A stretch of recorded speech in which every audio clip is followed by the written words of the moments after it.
Gai, todos os domingos, das 7 às 9 da manhã, na Paz FM, a rádio da família. Rádio Paz FM, 89,9, a rádio da família. Olá, muito boa noite a todos vocês que nos ouvem agora nesse momento, ouvintes aí da Rádio Paz FM, 89,9. A Rádio da Família, uma transmissora da Rio Bonito de Comunicações. Com muita alegria estamos iniciando aqui agora, nesta oportunidade, o programa Bíblia em Foco, hoje trazendo a pré-aula aí da nossa revista Betel, lição 5, onde vamos estar falando de mente, vontade e emoções restauradas pelo Senhor. Então, estamos aqui, o texto áureo da nossa lição, sem perca de tempo, já vamos estar aqui agora já falando. Após essa breve introdução, teremos um pequeno intervalo e retornaremos em definitivo com a nossa pré-aula. O texto áureo aqui da nossa lição fala: pelo que não sejais insensatos, mas entendei qual seja a vontade do Senhor. Efésios 5:17. Verdade aplicada. Devemos buscar a Deus em todas as nossas decisões para saber qual seja a sua vontade e assim trilhar por esta. Os objetivos, meus amados, queridos ouvintes da Rádio Paz FM 89,9, a rádio da família. Então, os objetivos da nossa lição é nós entendermos, conhecer as 3 áreas da alma, as faculdades principais aí da alma: mente, vontade e emoções.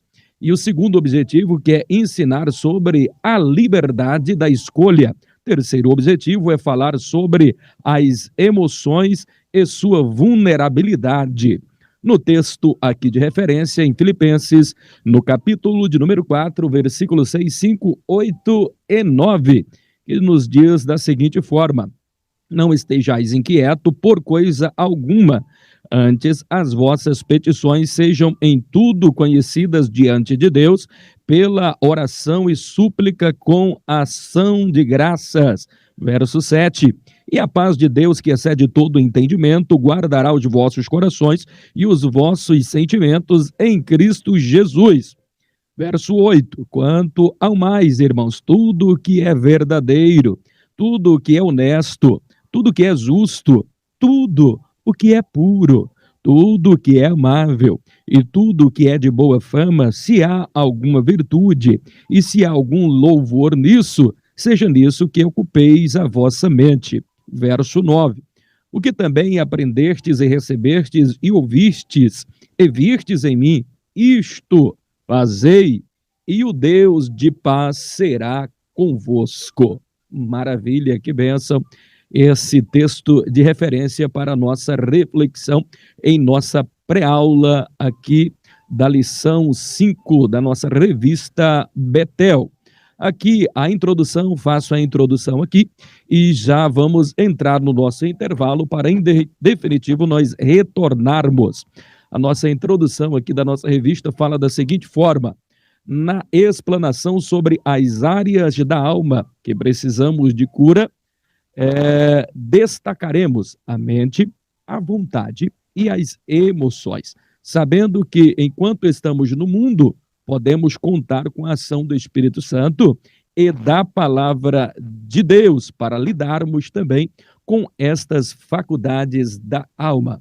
Louvado e engrandecido é o nome do Senhor Jesus. Hoje a nossa lição está uma bênção, toda ela, na verdade, desde a primeira até a última lição, são temas especiais, onde vamos estar tratando diretamente com questões relacionadas à alma, bem como o corpo e espírito, e tudo isso interligado com um assunto principal, que é a nossa salvação. A ideia de que devemos nascer de novo para herdarmos o reino do céu. Semelhantemente, as lições anteriores também estaremos abordando. E hoje, especificamente, aqui no tópico de número 1, vamos estar tratando sobre 3 questões muito importantes aí para a cura da alma, que são as faculdades da mente, da vontade e das emoções. No tópico 2, trataremos isso. Muito bem, estamos retornando aí depois desse hino tão maravilhoso, que impacta a nossa alma, que traz paz ao nosso coração. Que verdadeiramente Jesus possa entrar em sua casa, porque quem tem Jesus tem paz. Que a paz que emana de Cristo Jesus possa alcançar você, aonde você está nesta oportunidade, quer seja no seu lar, quer seja em um táxi, quer seja no carro, aonde você estiver nesta oportunidade. Que as inefáveis bênçãos da parte do Senhor possa estar com a sua vida hoje e sempre. A você, aluno, superintendente da Escola Bíblica Dominical, você amante da Palavra de Deus, sobretudo aqui do programa Bíblia em Foco, todas as sextas-feiras, trazendo aqui o resumo da pré-aula, que será ministrada no domingo, que é um auxílio, um subsídio para você que é professor, superintendente, ou até mesmo aluno, ou até mesmo amante aí da Palavra de Deus. Fique conosco, estaremos aqui até às 11 da noite, 11h15 no máximo, estaremos aqui finalizando a nossa pré-aula, debaixo da bênção, da unção e da graça do Senhor Jesus. Vamos iniciar, pois, então, a nossa pré-aula. A você, ouvinte, que nos ouve nesta oportunidade, não possa esquecer de transmitir aqui um grande abraço ao nosso pastor presidente Amarildo Martins, nosso pastor presidente, eu sou Eurípides Venâncio, homem de Deus, estamos ali dirigindo a Regional Norte 4, aos que estão nos ouvindo agora pela rádio, os irmãos lá da igreja, aqueles que estão agora nos ouvindo e assistindo também pelo Face, os nossos canais e as nossas redes sociais, pelo YouTube também, o nosso grande abraço a todos vocês que nos ouvem agora na Rádio Paz FM 89,9, a Rádio da Família, uma transmissora do Sistema Rio Bonito de Comunicações. Muito bem, amados, um ponto aqui, o tópico de número 1 da nossa lição, ela vai trazer as 3 áreas da alma. As 3 áreas da alma. Aqui nós vemos nesta lição, estudaremos as áreas da alma que estão ligadas à nossa essência e que precisam ser curadas. São elas a vontade, como nós já falamos, a mente, a vontade e as emoções. Então, nós vamos estar tratando sobre cada uma dessas partes. Na particularidade da nossa tricotomia, que é espírito, corpo, alma e espírito, hoje estaremos abordando aqui as faculdades da alma.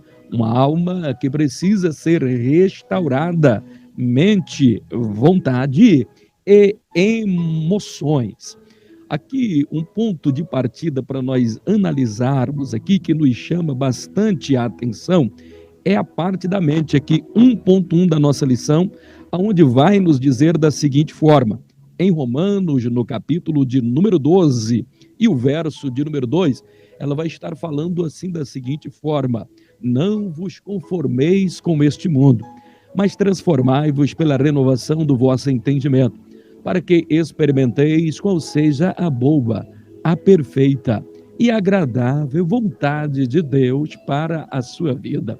Nós sabemos que a vontade de Deus, ela é uma só, ela é perfeita, ela é agradável, ela é boa para as nossas vidas.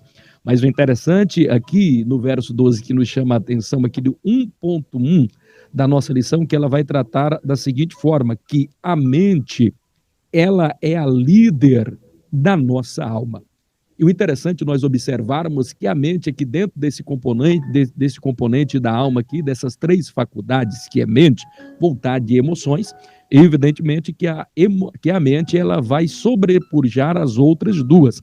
Ela é tão importante, meus amados, queridos, diletos, ouvintes da Palavra de Deus, agora pela Rádio Paz. Isso é tão importante nós analisarmos aqui a questão da mente. A mente é a coisa mais complexa do universo, ou seja, o cérebro, ele é a coisa mais complexa do universo. E se ele é a coisa mais complexa do universo, seria natural que ela, tendo todo esse poder, ela vai subjugar, inclusive, se nós não tivermos o devido cuidado em tratarmos a nossa mente, em curarmos a nossa mente, restaurarmos a nossa mente, será muito perigoso, porque ela, sendo a faculdade líder a mais importante, ela tem o poder de subjugar todas as outras faculdades, falando da faculdade da vontade e da faculdade das emoções.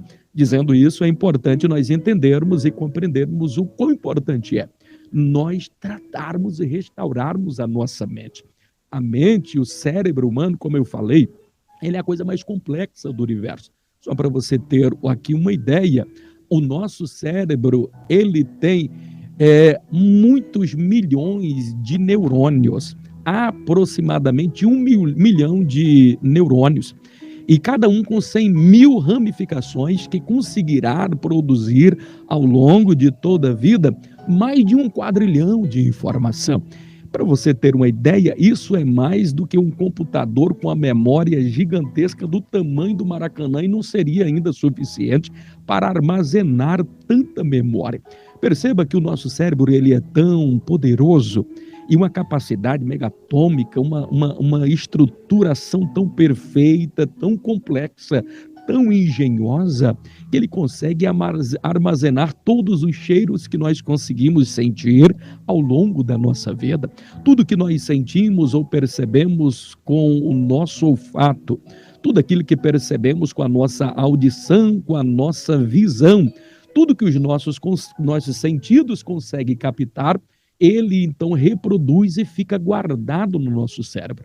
Se você, por exemplo, partir aqui da nossa cidade rumo à capital de Goiás, Goiânia, se você for, por exemplo, de ônibus ou de carro, tudo aquilo que você vê daqui para lá, todas as árvores, tudo aquilo que você conseguir visualizar, tudo aquilo que você conseguir sentir, tudo aquilo que você ouvir, vai estar gravado no seu cérebro. Então, é por isso mesmo que, pelo tossir, pelo arrastar da sandália, do caminhar de alguém, você diz ali, vem fulano de tal. Pelo tossir da voz de alguém, você começa já a entender, olha, quem está chegando ali é o fulano de tal. Porque o cérebro, ele tem esta capacidade gigantesca que nenhum computador mais importante, mais desenvolvido no mundo não conseguiria ter uma capacidade tão grande e tão complexa.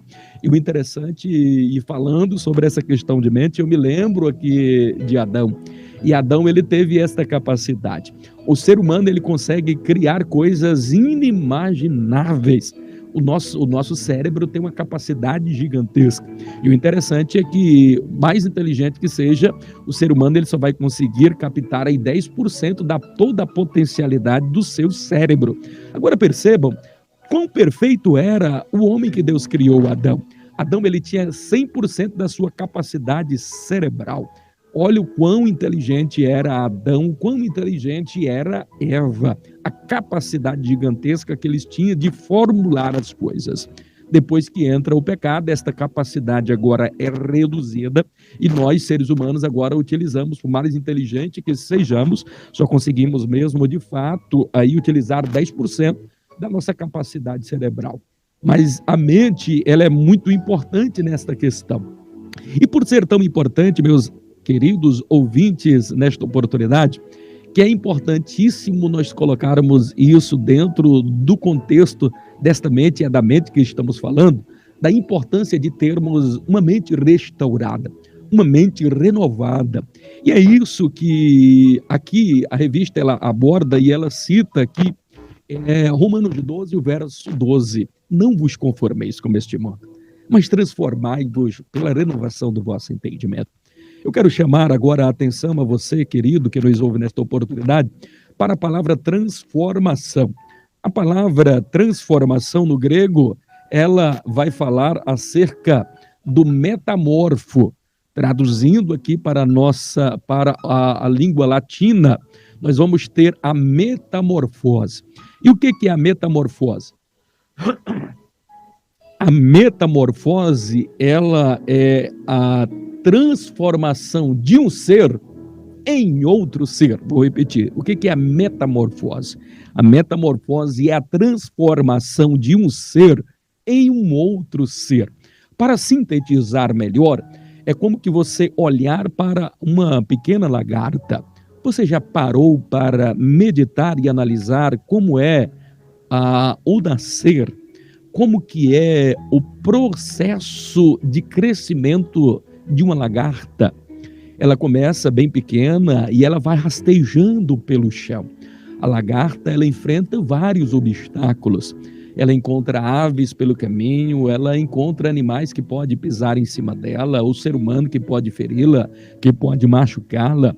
Essa mesma lagarta que vai se rastejando pelo chão, às vezes tão desprezível, tão miserável, muito pouco notada, e por muitos até tem ela como sendo algo, um ser repulsivo, que causa, às vezes, aí um certo tipo de asco, um certo tipo de nojo. Então, esta mesma lagarta, que ela cresce, vai crescendo, agora vai chegar a um determinado ponto da vida da lagarta, que ela sente a necessidade de que se haja nela uma metamorfose, uma transformação. Então, o sentido da metamorfose, ela é muito complexa e melhor analisado quando nós falamos é exatamente sobre essa transformação da lagarta que vai se transformar em uma borboleta, porque esta mesma lagarta tão desprezível, rastejando pelo chão, enfrentando obstáculos, ela agora vai para um lugar sombreado.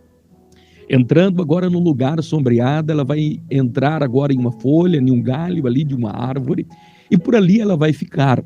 E ela vai começar a se envolver em uma grande teia, em um casulo que vai a cobrir. Depois que ela está totalmente coberta por este casulo, ela começa agora a fazer forças, tentando sair daquele casulo. E nesse processo da lagarta fazendo força para tentar sair daquele casulo, é o ingrediente necessário para a sua transformação. Por exemplo, se você vê uma lagarta nesse processo de transformação e você for pegar naquele casulo e tentar abrir aquele casulo, aquela lagarta ela vai crescer deficiente, porque ela terá sua transformação comprometida.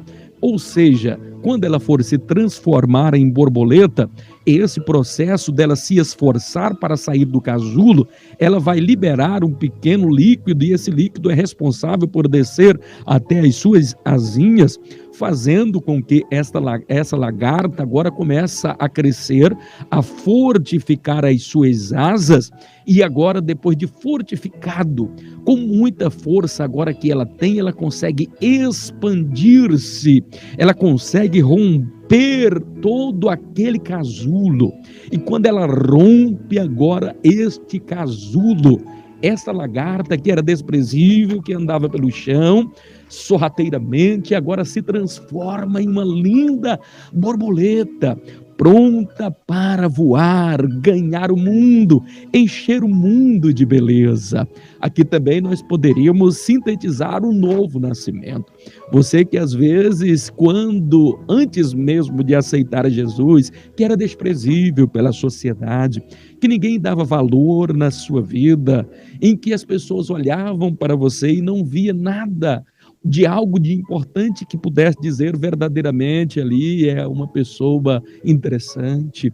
Então você que passou por grandes humilhações, você que andou pelo chão, que andou rastejando, comendo lá no lamaçal de pecado, o interessante é que quando você nasce de novo, é um processo de novo nascimento, uma metamorfose acontece ali, uma transformação de um ser em um novo ser. E é essa transformação que o crente precisa passar. É essa transformação que nós precisamos ter na nossa mente.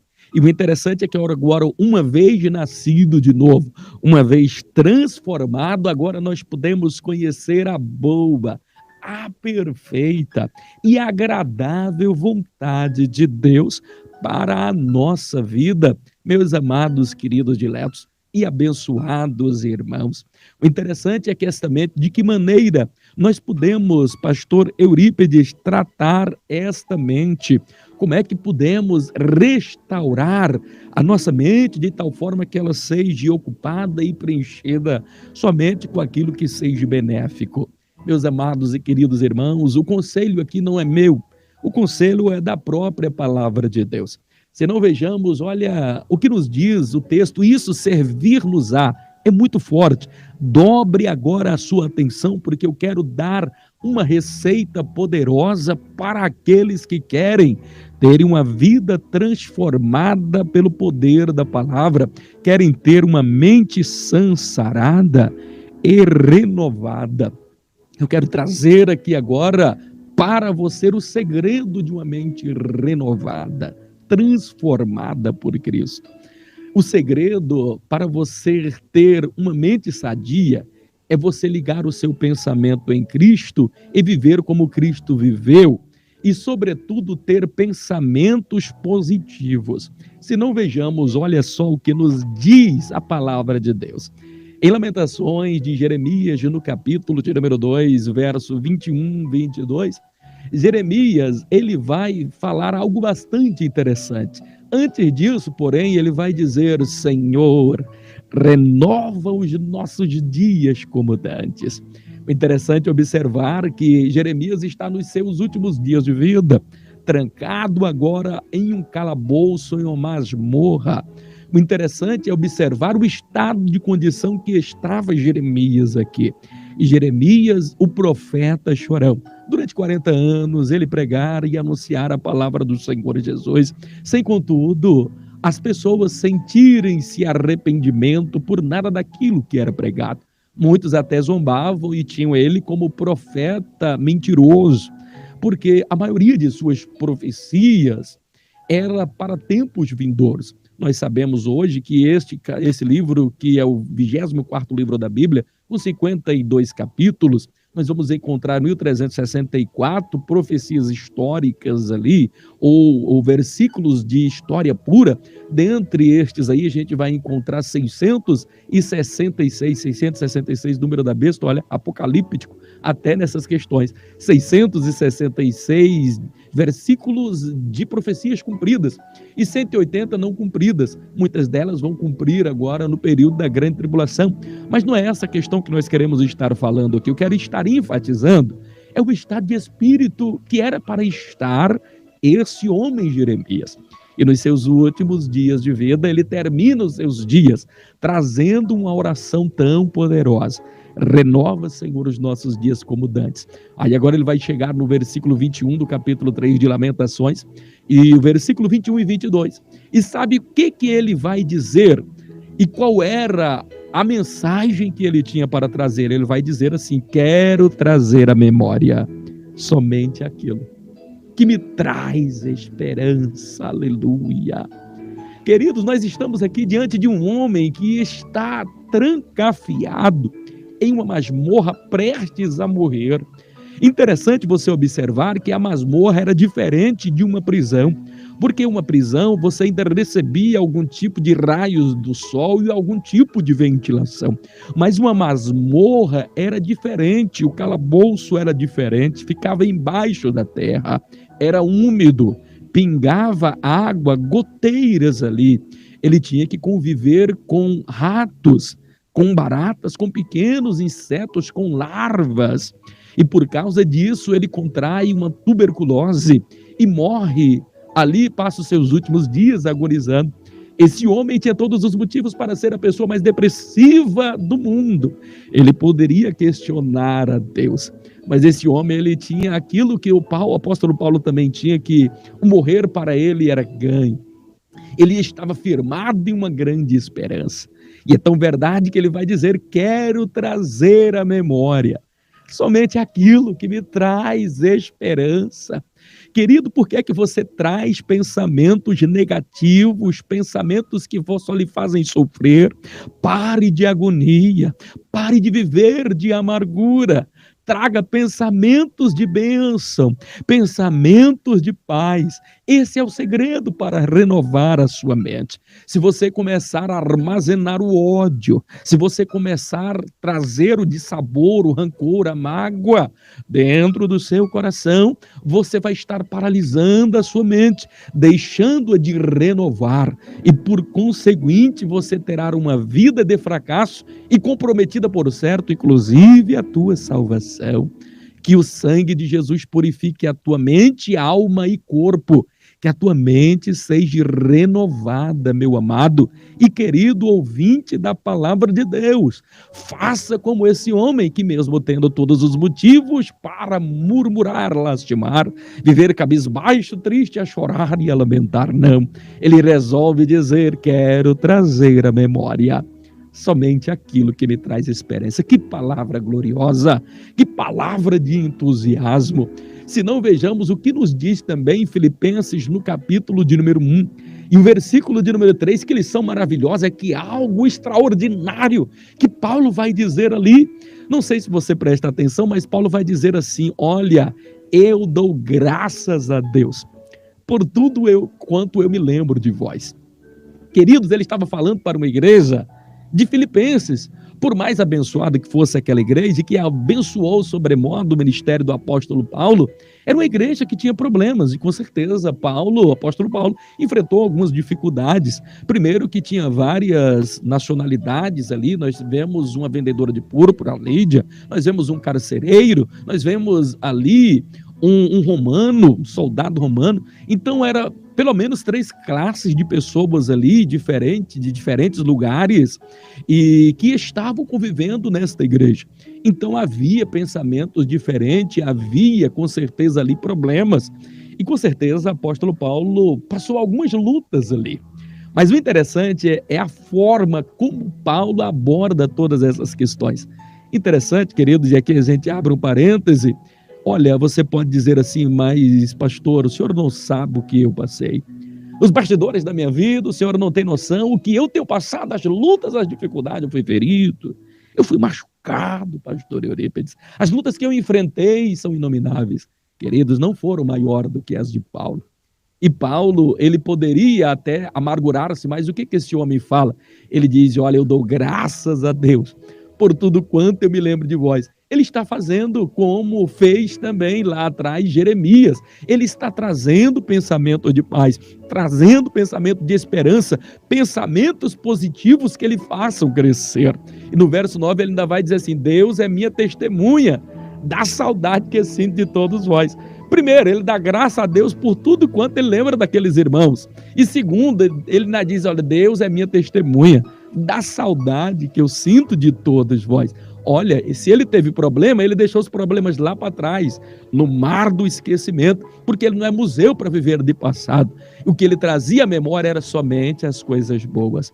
É o que nós devemos fazer, queridos. Começar a trazer à nossa mente, à nossa memória, e é inclusive o versículo em que nós lemos aqui hoje, logo na introdução em Filipenses, no capítulo 4, e o versículo de número 8, onde vai dizer assim da seguinte forma: quanto mais, irmãos meus, tudo que é verdadeiro, tudo que é honesto, tudo que é justo, tudo que é puro, tudo que é verdadeiro, tudo que é amável, tudo que é de boa fama, se há alguma virtude nisso, se há algum louvor nisso, seja nisto, que ocupeis a vossa mente.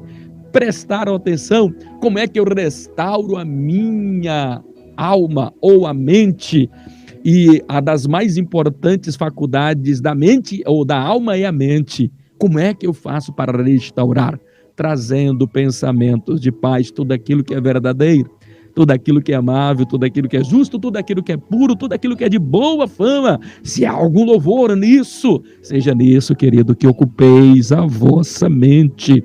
O Espírito de Deus te alcança aonde você estiver nesse momento através desta palavra. Graças a Deus. 1.2 da nossa lição. 1.2 da nossa lição vai falar o poder da mente. Esta mente, como nós falamos, ela tem um poder grandioso. Essa mente, ela consegue abrigar pensamentos de paz, mas consegue também abrigar nela pensamentos de campo de batalha. Se você não sabia, a nossa mente é o maior campo de batalha, porque a maior batalha que nós travamos não é na vida física, é na mente. As nossas principais cadeias não são, na verdade, físicas, elas são mentais, elas são espirituais. E as batalhas mais difíceis para o homem superar são as batalhas travadas no campo da mente. Se não vejamos em Efésios, no capítulo de número 6, o versículo de número 12, vai falar exatamente sobre essa questão, porque existe aí uma guerra muito grande entre carne e espírito, de tal forma que se você está mais no espírito, a carne ela vai abaixar, mas se começar a elevar-se aqui a sua carne, o espírito vai estar mais baixo na balança, e existe uma guerra muito grande entre carne e espírito, e o espírito precisa ser renovado aí com pensamentos de bênção, pensamentos de vitória na sua vida, meu amado e querido irmão. Por isso que é tão importante você trabalhar e melhorar os seus pensamentos. Segundo Joyce Meyer, e eu gosto de ler alguns livros dela, e aqui faz inclusive até uma alusão a isso na lição, aonde ela aborda da seguinte forma, que quanto mais a sua mente mudar para melhor, mais a sua vida mudará para melhor. Você conseguiu prestar atenção nessa frase, o quão poderosa ela é? Então preste bastante atenção, quanto mais você conseguir mudar a sua mente para melhor, mais você terá uma vida melhor, uma vida de prosperidade, uma vida de bênção, uma vida de paz, de alegria, de gozo, de longanimidade, de benignidade. Quanto mais você tiver uma mente melhor, melhor você terá uma condição de vida, porque uma mente sarada, uma mente curada, ela tem um poder inigualável, inesgotável para transformar e melhorar a tua vida significativamente, meu irmão. 1.3 agora da nossa lição, a disputa pelo controle da mente. Então existe aqui um controle muito grande, ou existe uma disputa pelo controle da mente, como nós falamos, entre carne e espírito. Ora, o que se ocupa aqui da parte de dentro é o espírito. Então tudo que é de dentro, que tem a ver com espírito, é por isso que é importante o ressuscitar primeiro de dentro para fora. Quando Lázaro ressuscitou, quando Jesus disse assim, Lázaro sai para fora, então não trouxe ele para fora morto, ele ressuscitou lá dentro da caverna. Então aí eu aprendo uma valiosa lição também, é que o homem, para nascer de novo, ele para ressuscitar, primeiro ele ressuscita de dentro, lá de dentro, das entranhas, para depois externar o seu exterior. Então nós percebemos que a luta aqui é tão grande, porque o espírito fala daquilo que vem de dentro, mas temos um outro lado que é o lado de fora, e é esse lado de fora que Satanás vai tentar atacar através da nossa mente, porque ele vai bombardear com pensamentos, com coisas extremamente distorcidas.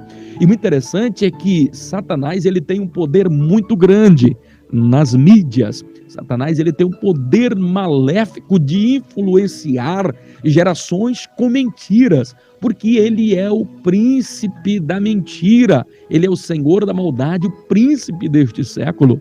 Em 2 Coríntios, no capítulo de número 4, o versículo de número 4, diz que o Deus deste século cegou o entendimento para que não enxerguem a luz do evangelho da glória de Cristo, que foi feito segundo a imagem de Deus.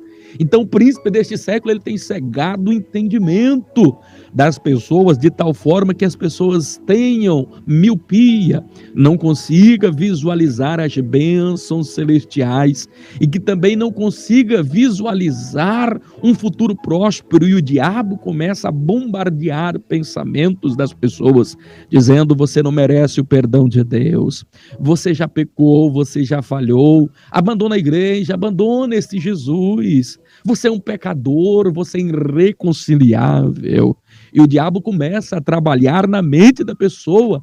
começa a cegar o entendimento a fim de que a gente não consiga enxergar a luz de Cristo, o sol da justiça, que é o nosso Deus, aleluia. Não faz com que a gente percamos, inclusive, o nosso alvo, a nossa direção, através do Espírito Santo, nosso alvo que é Jesus Cristo. Não conseguimos ler a Bíblia, não conseguimos jejuar, não conseguimos orar, porque Satanás cegou o nosso entendimento, ou cegou o entendimento das pessoas que não conseguem mais ter uma mente transformada. E a sua mente, como nós falamos, precisa ser transformada pelo poder da palavra, porque se você não renovar a sua mente, a carne vai operar. E as concupiscências desta vida, a avareza, a prostituição, a lascívia, a glutonaria, o apetite desordenado, a vil concupiscência, a nossa vã maneira de viver vai nos dominar. E que Deus te livre nesta oportunidade dessa carnificina. Alimente-se daquilo que é espiritual, daquilo que é bom, daquilo que é maravilhoso. E como é que nós fazemos isso? Nascendo de novo, morrendo para o mundo e para a vaidade. É o que nos diz lá em Colossenses, no capítulo 3, e o versículo de número 2, abordado aqui também na nossa lição como referência para nós, dizendo: portanto, se ressuscitastes com Cristo, buscai as coisas que são de cima e não as que são aqui da terra. Pare de buscar às vezes aquilo que é terreno, comece a buscar aquilo que vem do alto, aonde a ferrugem não vai destruir, o bicho, na verdade, não vai corroer, porque todo investimento que você faz no reino do céu, ele está sendo potencializado e você será galardoado e abençoado, por certo, lá. Então comecemos então a levar um tesouro para o céu. E como é que nós levamos ou que nós começamos a edificar uma casa com tesouros imensuráveis, com as nossas boas ações, com as nossas boas atitudes, com o nosso amor, com o nosso carinho, com as almas que ganhamos para o reino de Deus. Então existe uma disputa muito grande, uma luta muito grande. O texto em que nós lemos, Romanos 12:12, fala: não vos conformeis com este mundo, mas transformai-vos pela renovação do vosso entendimento. A lição ainda dá mais um outro versículo para nós observarmos e analisarmos, que é o Salmo de número 119, versículo de número 11, dizendo: guardei a tua palavra no meu coração, para quê? Para eu não pecar contra ti. Quer ver uma coisa boa para você subjugar a sua carne? É ouvir a palavra de Deus, é meditar na palavra de Deus. Eu quero lhe dizer uma grande verdade nesse período aqui que estamos falando da Bíblia. Eu tenho uma frase do pastor E.V.S. Martins. Para você não sabe quem é o pastor E.V.S. Martins, é o pastor Eurípides Venâncio da Silva Martins, aleluia, a pessoa que vos fala. E tem uma frase que eu cito ela, e que é minha, e que eu gosto sempre de dizer que sobre essa questão, que o espelho que melhor desnuda e revela o nosso interior é a palavra de Deus. Você consegue meditar nisso? É que o espelho que melhor desnuda e revela o nosso interior é a palavra de Deus, porque ela consegue penetrar no mais profundo, em juntas, ossos e medula, ao ponto de discernir intenções e pensamentos do coração, e ela vai até o fundo de separar corpo, alma e espírito. Então, nada consegue prescrutar melhor, revelar e desnudar o nosso interior como a palavra de Deus. Psicólogo jamais conseguirá ter toda essa psicologia, jamais conseguirá entender a mente humana e fazer tamanha separação. Somente Cristo Jesus, através da sua palavra revelada a nós, é capaz de desnudar, revelar o nosso interior e, por conseguinte, nos dar subsídio, alimento espiritual para renovar a nossa mente, transformar o nosso coração. Percebam que a importância da palavra, ela é tão grande. Salmos de número 119. E o versículo de número 105 é poderoso, porque ele vai dizer assim: lâmpada para os meus pés, luz para o meu caminho, é a tua palavra Que coisa gloriosa. O verso 9 do mesmo Salmo 119 diz algo extraordinário também para você, jovem, dizendo: como purificará o jovem o seu caminho? Observando segundo a sua palavra. Observando segundo a sua palavra. Que coisa gloriosa, majestosa, maravilhosa. A oração de Abacuque. Nós percebemos no livro de Abacuque um homem extremamente questionador. No capítulo 1 e no capítulo 2, ele questiona e ele arrazoa, dizendo: Senhor, até quando ficarás calado? Até quando não se levantará em nosso favor? Não estás vendo que o ímpio prospera? O ímpio está nos subjugando. Até quando o Senhor ficará calado? Até quando permanecerá inerte? Como que se dissesse para Deus: toma atitude, Senhor. E o interessante é que enquanto ele está questionando, nada acontece. Mas algo vai acontecer de extraordinário no capítulo de número 3. E o que é que acontece de algo de extraordinário? É tão extraordinário, querido. É tão sobrenatural que o capítulo 3 de Abacuque, ele é um divisor de água. Se você for perceber, toda a narrativa é mudada da água para o vinho. E por que é que fez mudar? Se no capítulo 1 de Abacuque, no capítulo 2, é sinal de desesperança, de desabor, de tristeza, de choro, de lamento e de questionamento. O que é que faz mudar agora a narrativa do livro? E o interessante é que quando muda a narrativa do livro, Deus começa a falar agora e mostrar as coisas. E a vida deste homem Abacuque, a visão dele, a mente dele é transformada pelo quê? Porque ele vai dizer assim, olha, no capítulo 3 vai começar dizendo: ouvi, Senhor, a tua palavra, e temi, aviva, ó Senhor, a tua obra. Então tudo mudou quando ele começou a orar, porque aqui é uma oração em forma de sigonete. Sigonete quer dizer em forma de canto. Então ele faz agora esta oração em forma de canto, ouvindo a palavra de Deus, lendo a palavra de Deus. Então o homem tem a vida mudada quando ele ouve a palavra de Deus, quando ele ora, quando ele busca a face do Senhor. O ápice de todos os grandes homens de Deus aconteceram nos momentos em que eles ouviram a palavra de Deus, ouviram a voz de Deus, se prostraram e oraram. Com a vida de Paulo também não foi diferente. Os ápices da vida dele foi quando ele resolveu orar. E quando em oração Deus lhe mostrava algo, ele dava a vitória. Então, você quer ter a tua vida mudada, a tua mente restaurada para a honra e a glória do nome do Senhor, a mente renovada? Ouça a palavra de Deus. Gaste tempo em jejum, gaste o seu tempo em oração e terás a tua vida mudada, transformada, regenerada pelo poder desta palavra, queridos. Tópico 2.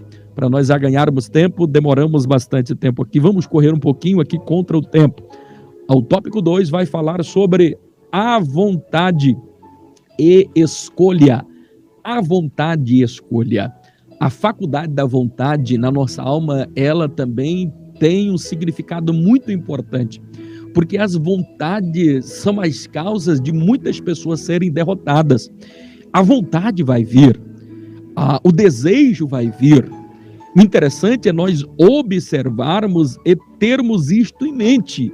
É que vontades erradas vão surgir, não só as vontades bobas. Por isso que é importante ter um pensamento renovado, e tudo começa no pensamento. E o interessante é que Frank Otlave, ele já dizia que um dos segredos para nós termos uma mente boa, ele diz assim, olha, vigie os seus pensamentos, porque eles se transformarão em palavras. Vigie as suas palavras, porque elas se transformarão em atos. Vigie os seus atos, porque eles se transformarão em hábitos. Vigie os seus hábitos, porque eles se transformarão em caráter. Vigie o seu caráter, porque dele dependerá o seu destino. Perceberam que tudo começou aqui na mente? Então é importante nós começarmos a matar os maus pensamentos aqui para não gerar depois a vontade, o desejo, porque se você alimenta na mente, vem a vontade, vem o desejo e logo você acaba por se entregar àquele desejo, à concupiscência, à vil maneira de viver. Então, a faculdade da vontade, ela precisa ser subjugada, também transformada pelo poder da palavra de Deus. E a vontade, ela vai estar subjugada à escolha, quer dizer, ao livre arbítrio, ao mesmo livre arbítrio que Deus deixou para Adão e Eva, e eles fizeram uma escolha errada. Então, muitas escolhas, queridos, que nós fazemos na vida é a razão do fracasso que nós vamos ter lá no futuro, porque toda ação ela vai provocar uma reação, toda ação ela existe uma consequência. Olha a vida de Davi, exemplos de grandes homens de Deus que falharam e por isso pagaram terríveis consequências. Então, a faculdade da vontade está dentro da nossa escolha. Você escolhe fazer o mal ou você escolhe fazer o bem. Está diante de você a bênção e a maldição. O que é que você quer escolher? Através da vontade que o homem decide o seu destino e faz as suas escolhas. A sua vontade ela é determinante nesse papel. As suas escolhas, por exemplo, das suas amizades, com quem você tem escolhido andar. Escolha pessoas que lhe acrescente. Olha só o que nos diz a palavra de Deus no Salmo de número 1. Bem-aventurado o varão, que não anda segundo o conselho do ímpio, nem se detém no caminho dos pecadores, nem se assenta à roda dos escarnecedores. Então perceba que o ser humano, o crente, o cristão, todos nós que temos Deus no nosso coração precisamos fazer escolhas. Que nesta noite você comece a fazer e melhorar as suas escolhas. Escolha pessoas boas que lhe acrescentem para estar do seu lado. Se você precisa bajular alguém, para este alguém estar do seu lado, queridos, essa pessoa não é amiga de verdade. Se você precisa estar escolhendo as palavras, a fim de que a pessoa não se sinta ferida, porque tem pessoas que basta uma palavra para ela se ofender.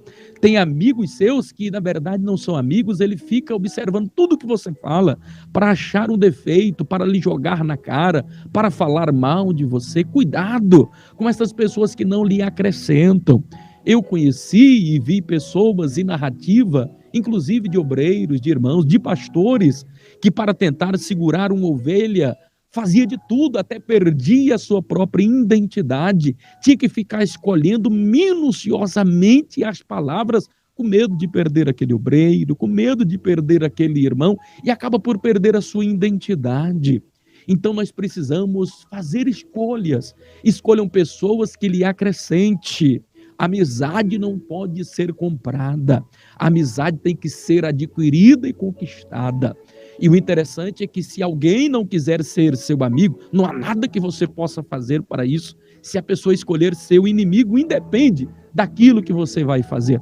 Tudo que você fizer, ele ainda achará um defeito para poder reclamar, resmungar e falar mal de você. Então, coloque no seu coração o amor de Cristo. E coloque no seu coração selecionar a partir de hoje, inclusive os amigos. Amigos que lhe acrescentem, amigos que lhe façam crescer, amigos que lhe tragam mais para perto de Cristo Jesus. Tenha certeza que no tópico 2.1 vai falar sobre essa questão. Somos capacitados para escolher. Você tem em tuas mãos o direito de escolher a bênção e a maldição. E tem aqui algo interessante que é deixado na revista e que eu acho poderoso, é que a vida de uma pessoa é consequência de suas escolhas. Você sabia disso? Que a vida de uma pessoa é a consequência de suas escolhas. O que eu sou hoje são as consequências do que eu fiz lá no passado. O que você será amanhã é as consequências do que você estará fazendo a partir de hoje. E isso é extremamente importante. Eu me lembro de uma fala do pastor Silas Malafaia, que diz da seguinte forma, que as atitudes que nós tomamos na vida vai determinar o tipo de pessoa que eu sou. E o tipo de pessoa que eu sou vai determinar o meu estilo de vida.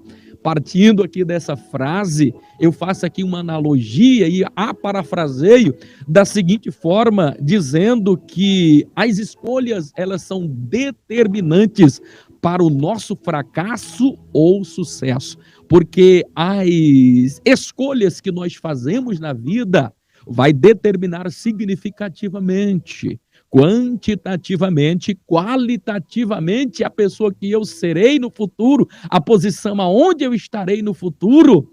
Então é importante por demais as suas escolhas. Que escolhas você tem feito? Você, quando sente vontade de pecar, você sucumbe a esta vontade? Ou você escolhe fazer o que é certo? Se você quer ser abençoado, quiser ter uma vida próspera e feliz, escolha ser honesto, então, querido, porque no final do caminho existe um céu lindo e maravilhoso e você não pode perdê-lo. Tenha isso em mente. Eu quero deixar uma outra frase que também é minha e ela é importante. Guarde, anote no caderno, se possível no seu coração, guarde na nossa mente. Uma coisa que você precisa ter certeza na tua vida é que o nosso futuro está nas mãos de Deus. Contudo, Deus não poderá fazer nada pelo seu futuro se você primeiro não cuidar do seu presente. Você prestou atenção?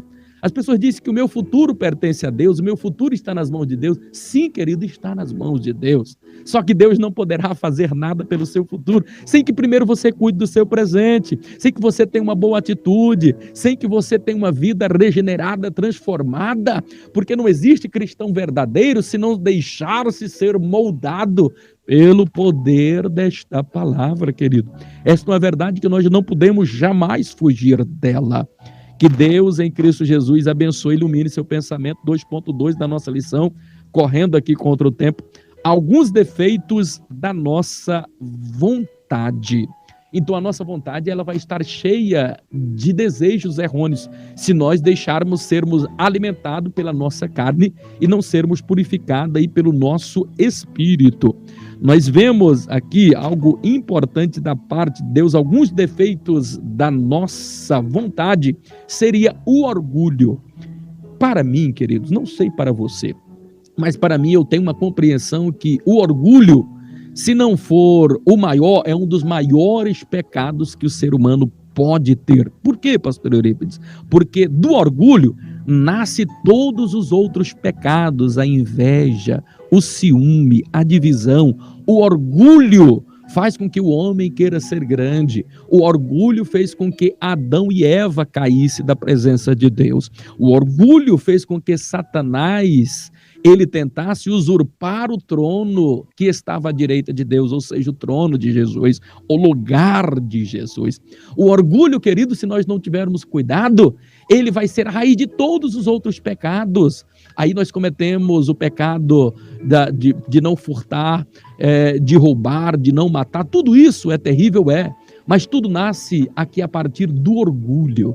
E é por isso que Miqueias, no capítulo de número 6, e o versículo de número 8 fala que precisamos andar em humildade com Deus. Então eu parafraseio aqui dizendo que a única forma do homem andar com Deus é se esse homem andar humildemente com Ele. Vou repetir, a única forma de um homem andar com Deus é se esse homem andar humildemente com Ele. Queridos, coloque na sua mente, não deixe que o orgulho te vença. Diz que o orgulho, a soberba, ela precede a ruína. A palavra de Deus diz-nos da seguinte forma: humilhai-vos, pois, debaixo das potentes mãos do Senhor, e Ele ao seu tempo vos exaltará. Nós vemos uma das bem-aventuranças, e é a primeira, dizendo lá no capítulo 5 do Evangelho segundo, escreveu Mateus, no versículo de número 3, dizendo que bem-aventurado os humildes de espírito. Então receba a humildade. Você não conseguirá andar na presença de Deus cheio de orgulho, cheio de soberba. Permita-se ser restaurado, desça aos pés de Cristo, desça a olaria, se permita-se fazer em você um vaso novo, quebre o seu orgulho, fique na presença do Senhor, permita-se ser restaurado pelo poder da palavra de Deus. Oh, aleluia! Louvado e agradecido é o nome do Senhor Jesus, que vive e que reina para todo sempre. 2.3 aqui da nossa lição. Jesus buscava a vontade do Pai. Você também deva buscar a vontade do Pai para a sua vida. Porque se você não buscar a vontade do Pai para a sua vida, meu amado e querido irmão, a tua vida estará comprometida. Olha a oração do Pai Nosso: Senhor, seja feita a tua vontade, assim na terra como no céu. Até uma oração, às vezes nós nos equivocamos e no afã da fé diz: Deus, eu quero que isto aconteça, vai acontecer. Você vai orar por um enfermo e diz: está curado em nome de Jesus. Até tudo bem, é curado mesmo em nome de Jesus.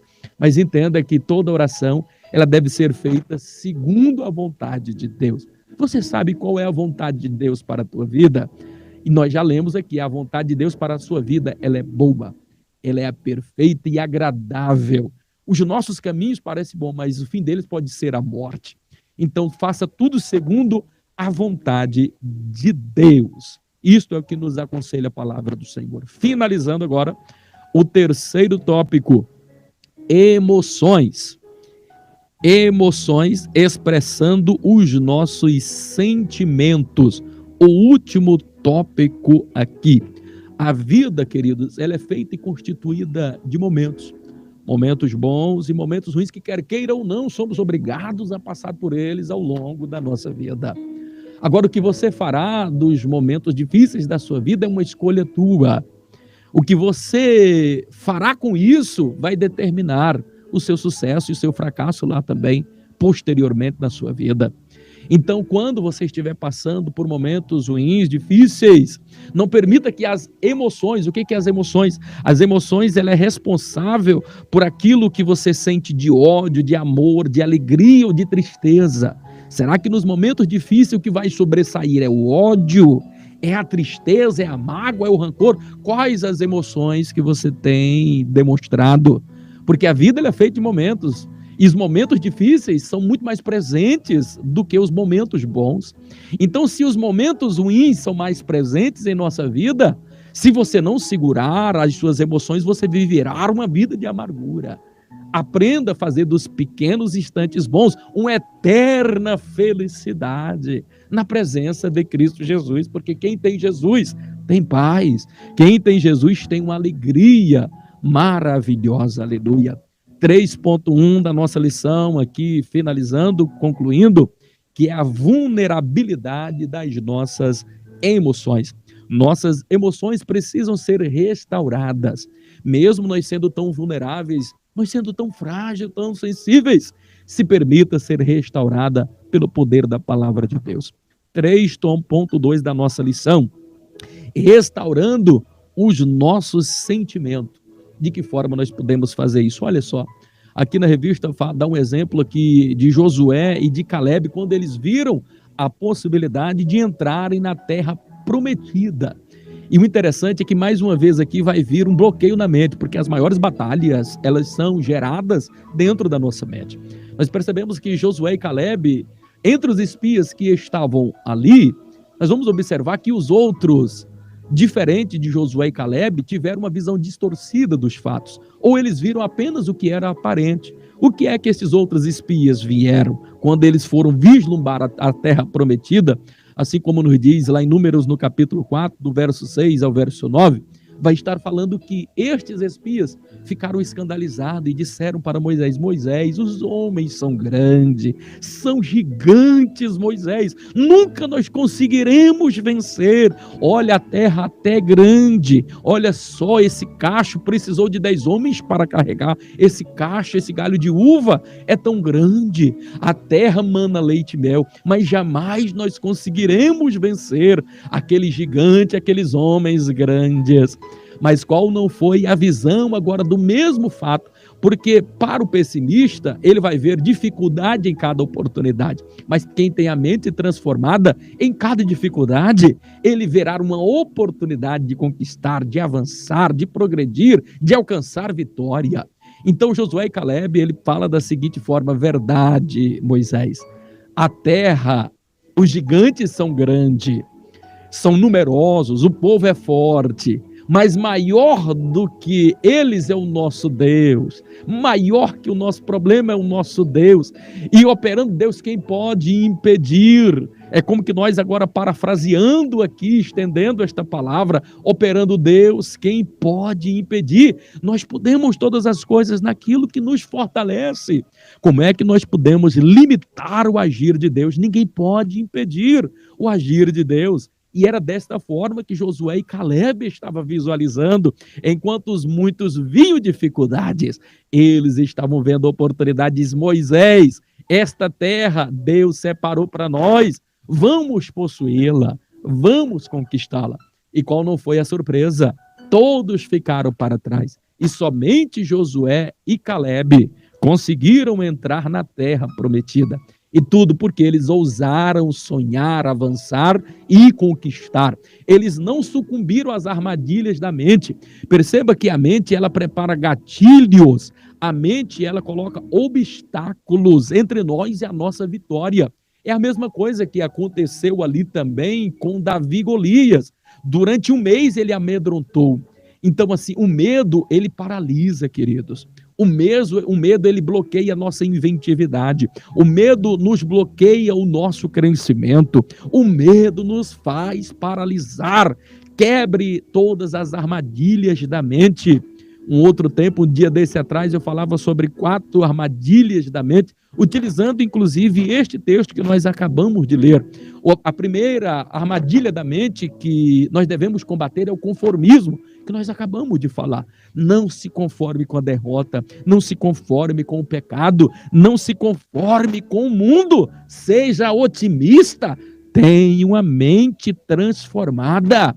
Então não permita que o conformismo, essa armadilha da mente, roube a tua vitória e a tua bênção. Quer ver uma outra armadilha terrível da nossa mente que nós adquirimos, que é a síndrome do coitadismo. Tem muitas pessoas que se acham tão pequenas, acham tão miseráveis, tão pecador, tão minúsculo, que eles não se acham merecedor nem mesmo da salvação. A salvação é um favor imerecido, querido. O sangue de Jesus lhe purifica. Tem pessoa que é tão coitadinho e ele acha que para ser humilde ele tem que ser o mais miserável, andar até encurvado, de cabisbaixo, triste, a chorar e a lamentar. Pare com esta bobagem, querido. Isso não é humildade, isso é bestidade. Isso é bobagem. Pare com esta mediocridade na tua vida, de um pensamento tão minúsculo, um pensamento tão pequeno. Tira essa síndrome do coitadismo da tua vida a partir de hoje. Você é um crente abençoado, cheio de vitória. Você pode tudo naquele que nos fortalece. Levante essa cabeça. A luta está grande, tá? O problema está grande, tá? Mas levante a sua cabeça, porque do alto virá o teu socorro. É do alto. Olhe para cima. Estufa o peito e diga: a vitória é minha, em o nome do Senhor Jesus. Para finalizar, quer ver uma outra armadilha aqui da sua mente, que vem na sua mente para lhe roubar a tua vitória? É o medo de você reconhecer os seus erros. Todos nós falhamos, querido. Reconheça os seus erros, as suas fragilidades, peça perdão. Abra o seu coração para Deus, confesse, porque quem confessa alcança misericórdia. Pare de arrumar desculpa para os seus erros. Pare de se fazer de vítima. Pare de tentar transferir a culpa para outra pessoa. O erro é seu. Arque com as consequências dele. A falha foi sua, foi você que cometeu. Não jogue a culpa no outro. Seja homem. Reconheça os seus erros. E esse é um bloqueio da mente que muitos não conseguem transpor.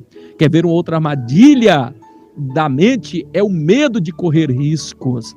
Todos nós precisamos enfrentar. Olha só o que aconteceu com tantos homens que foram homens extraordinários através da história.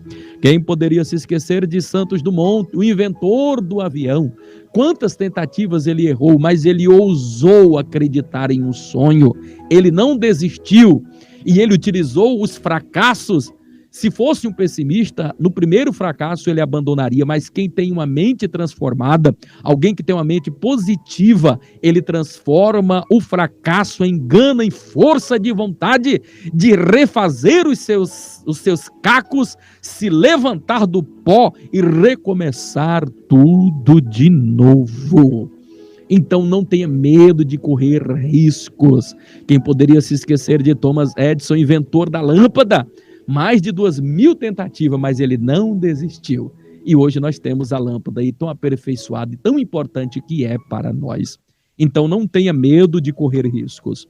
Nós não temos mais tempo aqui para conjecturar. Só vou ler aqui no tópico 3.3. Precisamos andar por fé e não pelos nossos sentimentos. Ande por fé, queridos. E é por fé que você alcançará a tua vitória. Sem fé é impossível agradar a Deus. A fé é o firme fundamento das coisas que esperam, daquilo que você nem está vendo, mas a tua bênção está chegando. Se Deus lhe prometeu algo, não tenha pensamentos, sentimentos ruins nisso, não. Continue acreditando, espere no Senhor. Assim como nos diz o Salmo de número 27, verso 14,